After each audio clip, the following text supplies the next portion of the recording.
Hello everyone, welcome back to DICS। मेरा नाम है जय शर्मा और आज हम लेके आए हैं एक बहुत ही इम्पॉर्टेंट न्यूज़ जो अभी रिसेंटली इंडियन एक्सप्रेस में एक आर्टिकल आया था। That article was about by I mean एक एडिटोरियल था बाय कृष्णा कुमार, जिसके अंदर उन्होंने कहा कि that what we don't talk about when we talk about the environment. यानी कि जब हम एनवायरनमेंट के बारे में बात करते हैं तो उस समय हम जो इम्पॉर्टेंट चीज़ है उसके बारे में बात नहीं करते। दैट वॉज कि हम ये इम्पैक्ट ऑफ एयर पॉल्यूशन को अभी तक हमने क्या समझा है कि जब एयर पॉल्यूशन होता है तो मेरे लंग्स को इम्पैक्ट होता है, मेरे लंग्स को इम्पैक्ट होगा तो मेरा ब्रीदिंग स्किल और वगैरह वगैरह, मेरे को कैंसर के चांसेस बढ़ जाएंगे और एक्सेट्रा टाइप का डिजीज़ मेरे को होने लग जाएगा, राइट। वेयर एज कि ये आर्टिकल में ये बताया गया है कि जो एयर पॉल्यूशन का इम्पैक्ट है वो सिर्फ लंग्स तक सीमित नहीं है, वो मेरे कॉग्निटिव फंक्शंस को भी इम्पैक्ट करता है। Now what are the cognitive functions, यानी कि मेरा एक मेंटल प्रोसेस को इम्पैक्ट करता है। दैट मीन्स कि मेरा एक लेट्स टेक एन एग्जांपल कि मेरी मेमोरी को इम्पैक्ट करेगा, मैं कितना मेमोरी में गेन कर पा रहा हूँ, मेरी नॉलेज गेनिंग कैपेसिटी को इम्पैक्ट करेगा, मेरा अंडरस्टैंडिंग को इम्पैक्ट करेगा कि मैं सिचुएशन को कितना बेहतर तरीके से समझ पा रहा हूँ, और ये दोनों को मिला के मेरा डिसीजन मेकिंग जो प्रोसेस होगा उसको भी बहुत ज़्यादा इम्पैक्ट करेगा। कैसे, हम ये एक एग्जाम्पल से समझते हैं कि जैसे एक केस स्टडी समझ लेते हैं जिसके अंदर मैं कह रहा हूँ कि मैं एक रीजन में रहता हूँ, दैट इज़ द दिल्ली। अब दिल्ली में हमें पता है कि ड्यूरिंग विंटर में, मेजरली जब विंटर मॉर्निंग होता है तब वहाँ पे काफ़ी ज़्यादा स्मोक का चांस दिखता है हमें। दैट मीन्स कि हम क्या क्या देखते हैं कि विंटर मॉर्निंग में दिल्ली में स्मोक मिलता है। अब जब as a businessman, let's say मैं दिल्ली में रहता हूँ और एज अ बिजनेसमैन मेरे को जब बाहर जाना है सुबह सुबह विंटर मॉर्निंग में, तो मैं देखता हूँ कि वहाँ पे स्मॉग है। स्मॉग है इन द सेंस क्या रहेगा कि मेरे को क्या क्या चीज़ें एक्सपीरियंस की जाएगी। पहला मैं देखूंगा कि मेरे को ब्रीदिंग में इश्यू हो रहा है, मेरी चेस्ट में हैवीनेस लग रहा है, मेरी आईज बर्न हो रही है, ठीक है। और मैं कह सकता हूँ कि मेरे जो सेंसेस है उसमें इश्यू हो रहा है, और ये सब मिला के जब तक मैं ऑफिस पहुँचता हूँ तब तक मेरे को हेडेक होने लग जाता है। एक यानी कि मैं 10 बजे ऑफिस पहुँच रहा हूँ ड्यू टू द स्मोक, और ये सारी चीज़ों से मेरे को हेडेक होने लग गया। तो जब मेरे को ऑफिस पहुँच के हेडेक हुआ है और जब मेरा वहाँ पे ऑफिस में किसी के साथ भी डिसएग्रीमेंट होता है तो वो तुरंत आर्ग्यूमेंट में बदल जाता है। क्यों ऐसा हो जाता है? क्योंकि जो एयर पॉल्यूशन है उसने मेरे कॉग्निटिव फंक्शंस को इम्पैक्ट कर दिया। दैट मीन्स कि इसने क्या क्या चीज़ को इम्पैक्ट किया है कि मैं एज अ ह्यूमन मैं सोच रहा हूँ कि जब मेरा ये सारा इश्यूज जो हो रहा है, जब एयर पॉल्यूशन मेरे लंग्स में जा रहा है तो वो मेरे ब्रेन में चला जाता है। सो दैट मीन्स कि मेरी मेमोरी रिस्टोरेशन को इम्पैक्ट करता है, मैं कोई भी चीज़ को समझता हूँ तो उसको इम्पैक्ट करता है, और उसके अकॉर्डिंगली जो मेरा डिसीजन मेकिंग है ये उसको भी इम्पैक्ट करता है। तो ये तीनों मिलके जब मैं ऑफिस में किसी के साथ भी डिसएग्रीमेंट होता है तो वो आर्ग्यूमेंट में बदल जाता है, अल्टीमेटली वो एक मेरे को मेंटल डिस्टर्बेंस क्रिएट करता है, राइट। सो हम इस वीडियो में यही चीज़ समझेंगे कि किस तरीके से, व्हाट आर द रीजंस कि मैं ये सारी चीज़ें होती है with the due to because of the smog. Okay, तो अगर हम इसको समझते हैं, जैसे यहाँ पे क्या लिखा है कि impact of air pollution on cognitive functions, और हमारे सोशियो पॉलिटिकल डायमेंशंस इस पे क्या कहते हैं, राइट। तो इसको हम वन बाय वन करके समझेंगे। जैसे पहले हम समझ रहे हैं that is the impact of air quality on cognitive function. अब जैसे कॉग्निटिव फंक्शन यानी क्या होता है कि मेरे ब्रेन का जो मेमोरी रिस्पॉन्स है, या फिर हम कह सकते हैं कि जो मेंटल प्रोसेस है वो कैसे इम्पैक्ट करता है। तो जैसे हमने कहा कि मेंटल प्रोसेस कैसे इम्पैक्ट करेगा कि मेरी जो मेमोरी है वो इम्पैक्ट करेगी, मेरी अंडरस्टैंडिंग पे इसका इम्पैक्ट होगा, और उसके अकॉर्डिंगली मेरे डिसीजन मेकिंग पे भी इम्पैक्ट होगा। कैसे होगा? तो इसको हम वापस एक एग्जांपल से समझते हैं कि जैसे हमें पता है कि लेट्स से कि एक एयर पॉल्यूटेंट है दैट इज पर्टिकुलेट मैटर 2.5, कि एक पर्टिकुलेट मैटर है 2.5, ये इतना छोटा होता है कि मैं इसको इनहेल कर लेता हूँ और ये इनहेल होके मेरे लंग्स में चला जाता है। तो हमें लंग्स का रोल पता है, what is the role of lungs, कि लंग्स एयर को प्योरीफाई करता है, कि वो जो बाहर से आप एयर लेते हो एज एन ऑक्सीजन, फिर उसको फिल्टर करके जो अननेसेसरी एयर होती है या जो पॉल्यूटेंट होता है वो एज अ कार्बन डाइऑक्साइड बाहर निकल जाता है, राइट।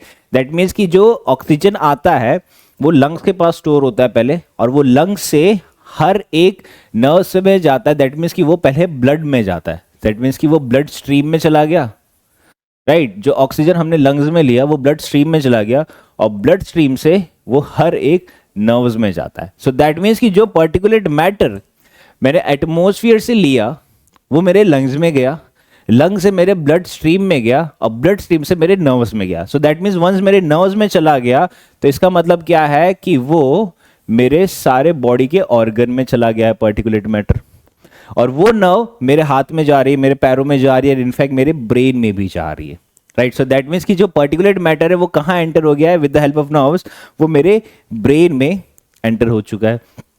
तो जब सबसे पहले कोई भी पॉल्यूटेंट हमारे अंदर एंटर होता है ना, तो वहां पे हमारा एक इम्यून रिस्पॉन्स आता है, राइट। कि यहां पे क्या हो जाएगा, आपका एक इम्यून रिस्पॉन्स करेगा। तो जब इम्यून रिस्पॉन्स करेगा ना, तो जो हमारा ब्रेन सेल्स है वो ब्रेन सेल्स में जो हमारा जो ब्रेन है वहां पे इम्यून रिस्पॉन्स होगा, और वो रिस्पॉन्स कौन करेगा, ब्रेन सेल्स में जाएगा। तो सेल्स हमारे रिस्पॉन्स करेंगे, एंड उसके अकॉर्डिंगली जो हमारे सेल्स है उसमें इन्फ्लेमेशन हो जाएगा। अब जब सेल्स में इन्फ्लेमेशन हो जाएगा तो दैट मीन्स क्या रहेगा कि जो ब्रेन सेल्स है, जो different kind of brain cells है, वो एक दूसरे से कम्युनिकेट करते हैं, right. So with due to particulate matter 2.5 जो नर्व्स में गया है वो ब्रेन सेल्स में जाएगा, और ये ब्रेन सेल्स के बीच में मिस कम्युनिकेशन करवाएगा। तो ये मिस कम्युनिकेशन से मेरी अंडरस्टैंडिंग स्किल पुअर हो जाएगी, उसके अकॉर्डिंगली मेरी मेमोरी स्किल पुअर हो जाएगी, एंड देन मैं डिसीजन मेकिंग भी नहीं कर पाऊंगा। So that is the first scenario कि ये ब्रेन सेल्स में जो कम्युनिकेशन होता है उसको डिस्टर्ब करता है, राइट। सो दैट मीन्स कि ये एक इशू है। इसके अलावा दूसरा इशू हम ये कह सकते हैं कि हमारे बॉडी के अंदर कई सारे न्यूरोट्रांसमीटर्स है, right. What is a neurotransmitter? For example हमें पता है डोपामाइन के बारे में पता है, राइट। कि डोपामाइन क्या तरीके का एक न्यूरॉन है हमारे बीच में, एक हार्मोन जैसा हम कह सकते हैं कि ये मुझे मोटिवेशन देता है। सो दैट मीन्स कि अगर मेरे में डोपामाइन हाई होगा सो that means I will be much much motivated. अगर डोपामाइन लो होगा सो दैट मीन्स कि मेरे में मोटिवेशन कम हो जाएगा, राइट। सिमिलरली एक और है, that is serotonin. Now serotonin क्या है कि ये मेरा एक मूड बताता है कि अगर मेरा सेरोटोनाइन अच्छा ज़्यादा होगा तो मेरा मूड अच्छा होगा, ये कम होगा तो मेरा मूड कम होगा। सो दैट मीन्स कि जो एयर पॉल्यूटेंट है, जो पर्टिकुलर मैटर है, वो डोपामाइन और सेरोटोनिन के साथ इंटरैक्ट करता है, अल्टीमेटली उनकी फंक्शनिंग को इंटरप्ट करेगा।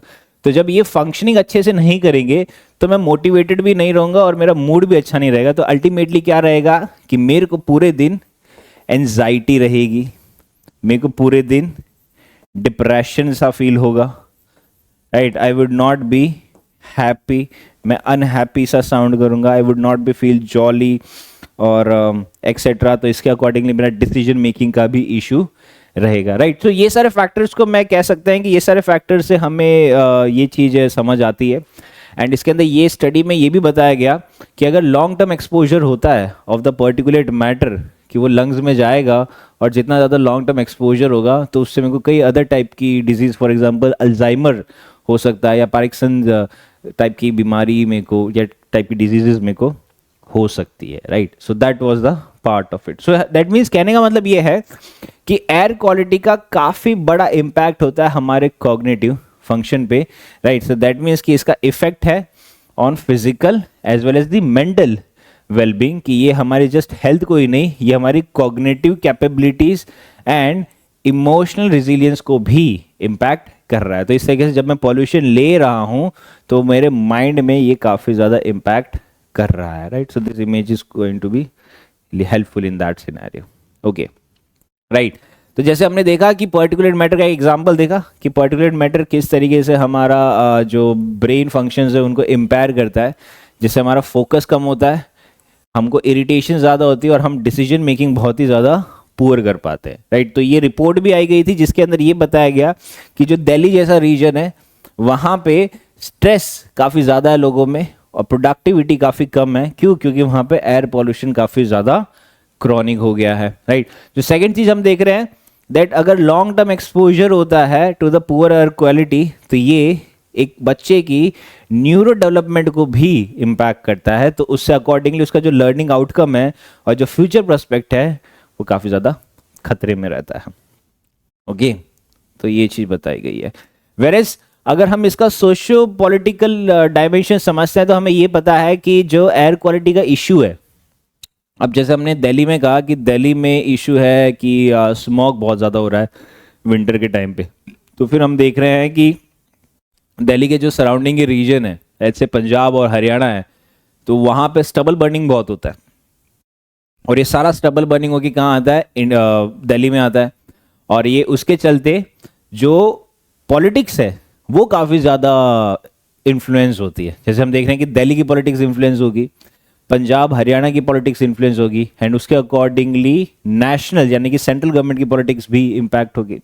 एंड अपार्ट फ्रॉम दिस वहाँ की सोसाइटी में भी एक इन्फ्लुएंस काफ़ी ज़्यादा आएगा। तो उसके अकॉर्डिंगली हम कह सकते हैं कि जब आप देख रहे हो कि सोसाइटी में लोगों को ये बताया जा रहा है कि यार ये पॉल्यूशन जो है दिल्ली में, वो दिल्ली का पॉल्यूशन नहीं है, वो नेबरिंग स्टेट्स का पॉल्यूशन है, तो उसके अंदर सोसाइटी काफ़ी ज़्यादा इन्वॉल्व हो रही है, राइट, कि हम ये पॉल्यूशन कर ही नहीं है फिर भी हमें ये पॉल्यूशन मिल रहा है, हमारे लंग्स खराब हो रहे हैं, राइट, हमारी कॉग्निटिव फंक्शंस डैमेज हो जा रही है। तो ये सारी चीज़ें यहाँ पे बताई गई है। तो इसके अकॉर्डिंगली हम कह सकते हैं कि ये हमारे सोशियो पॉलिटिकल फ्रेमवर्क में काफ़ी ज़्यादा एम्बेडेड है, जो हमारी मार्जिनल कम्युनिटीज़ को सबसे ज़्यादा इम्पैक्ट कर रहा है इन डिसप्रपोर्शनेट वे। तो ये हाईलाइट कर रहा है कि हमारा सिस्टमिक इनइक्विटीज़ कितनी ज़्यादा है, यानी कि हम देख रहे हैं कि marginal communities are more affected.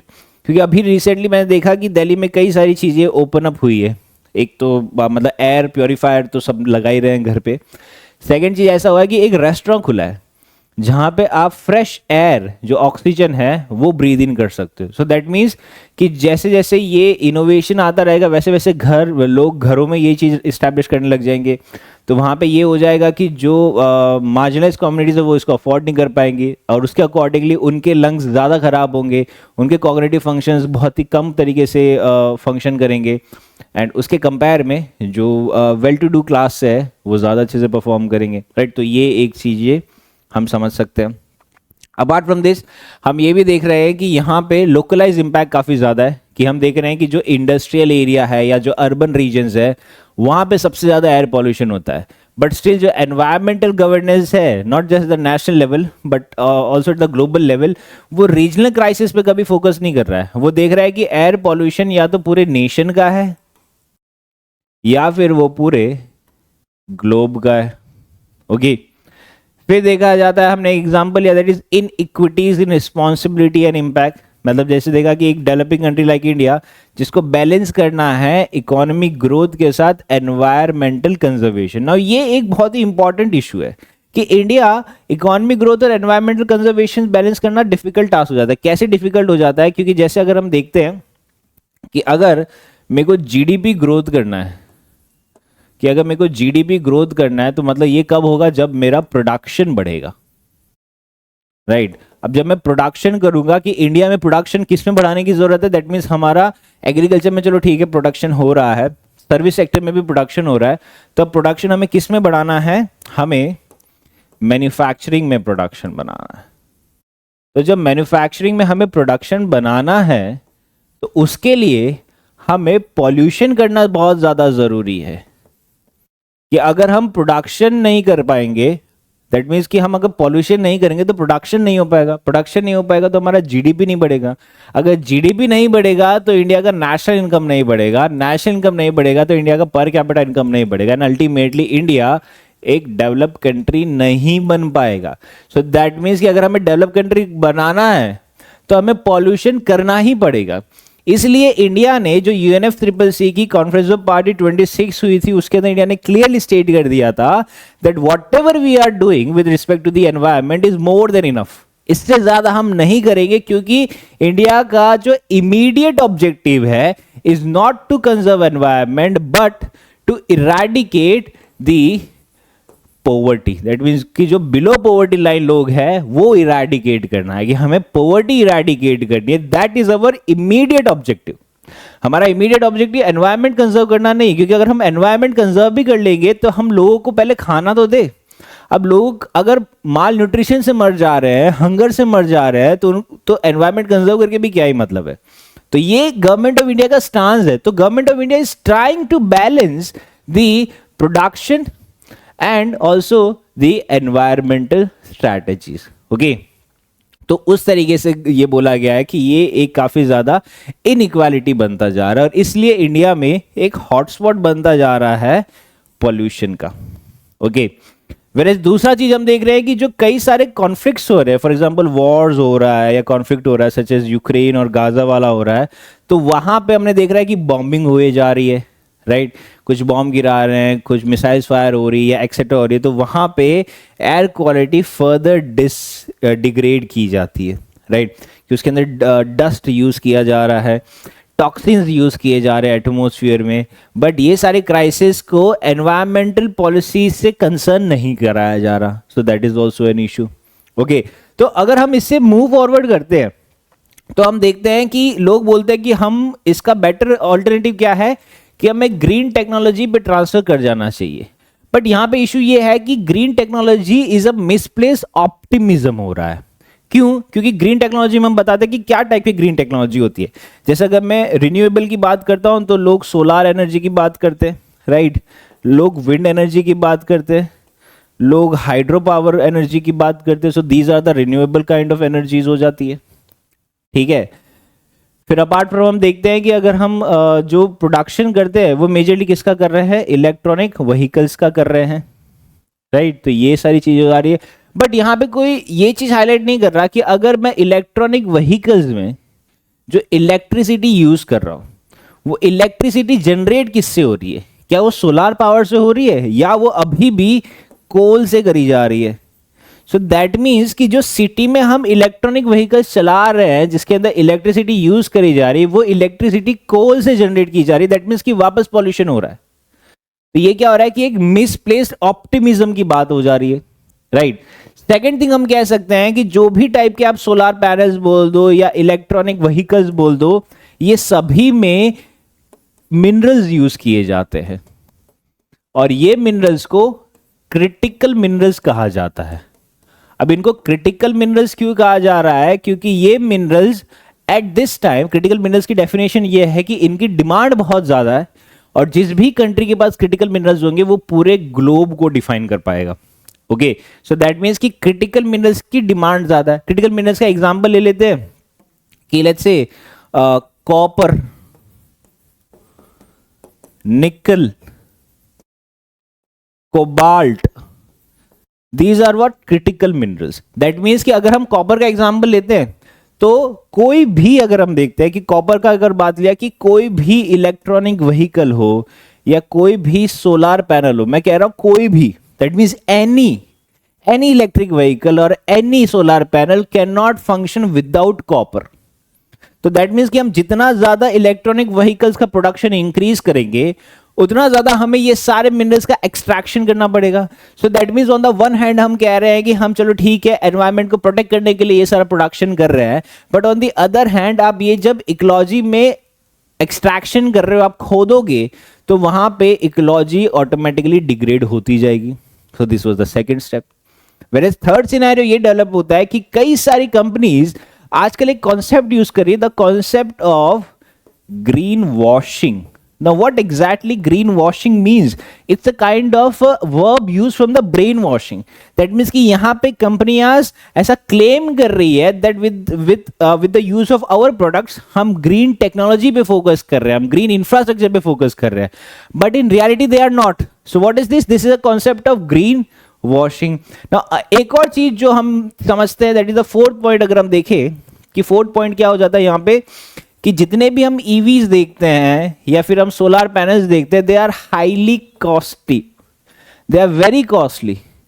तो इनका कॉस्ट बहुत ज्यादा है। तो दैट मीन्स कि जो नंबर ऑफ पॉपुलेशन, जो मासेस है इंडिया का, वो तो ये चीज अफोर्ड कर ही नहीं पा रहा है। तो ये बना किसके लिए रहे? उन लोगों के लिए जो इसको अफोर्ड कर पा रहे हैं। तो इससे क्या हो रहा है? फर्दर इनइक्वालिटी और ज्यादा इंक्रीज हो रही है सोसाइटी में, राइट। तो इससे क्या हो रहा है कि एक तो एयर पॉल्यूशन से मेरा ऑलरेडी कॉग्निटिव फंक्शन पुअर हो रहा है, राइट, मेरा डिसीजन मेकिंग नहीं हो पा रहा, मेरी अंडरस्टैंडिंग नहीं हो पा रही। और जब मैं सोसाइटी में देख रहा हूं कि ये पर्टिकुलर ह्यूमन के पास इलेक्ट्रॉनिक व्हीकल्स है जो ये अफोर्ड कर सकता है, मैं नहीं कर सकता, सो दैट मीन्स ये फर्दर मेरे को मेंटल स्ट्रेस दे रहा है कि that okay I am still poor.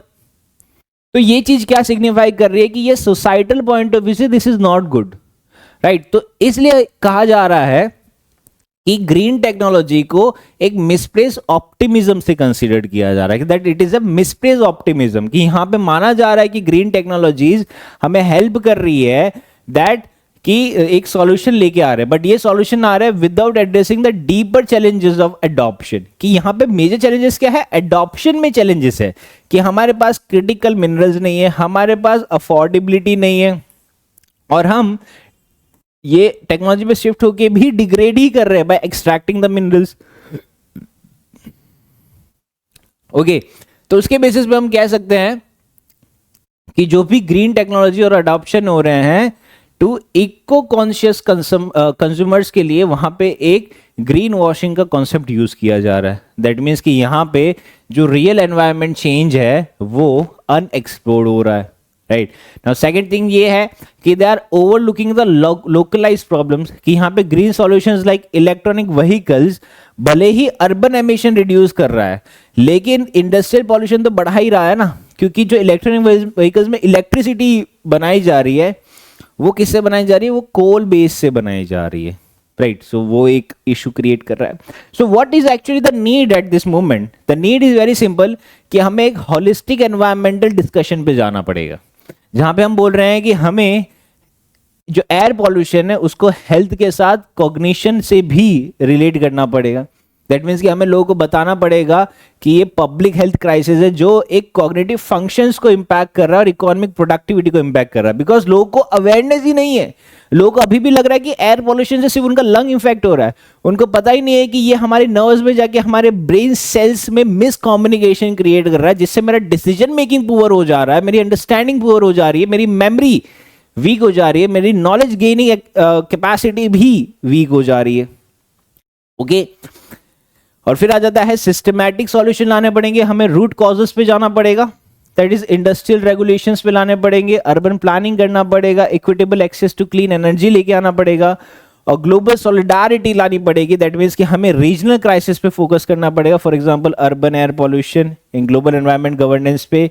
Then हमें पार्टनरशिप्स लानी पड़ेगी और हमें रिस्पॉन्सिबिलिटीज को शेयर करना पड़ेगा, राइट। तो ये एक इंपॉर्टेंट रहता है। सो that means this is a very good point जो आप अपने मेंस एग्जामिनेशन में लिख सकते हो, that air pollution is impacting my cognitive functions. Okay, so this is it from today's video. The coming video will be covering more such kind of topics. Till then, stay safe and study well.